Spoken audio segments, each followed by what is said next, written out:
Zahir Burhan 1968 yıl 10. aydan Ürümçide bir san'atkar ailesi dünyaya kelgan.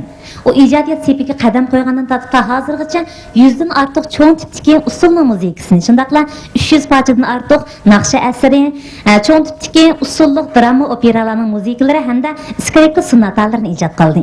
Shuningdan birga yana nurg'unlagan she'r va ilmiy maqolalarni yozib, bugungi davr Uyg'ur san'atiga ajoyib zo'r ta'sir ko'rsatdi.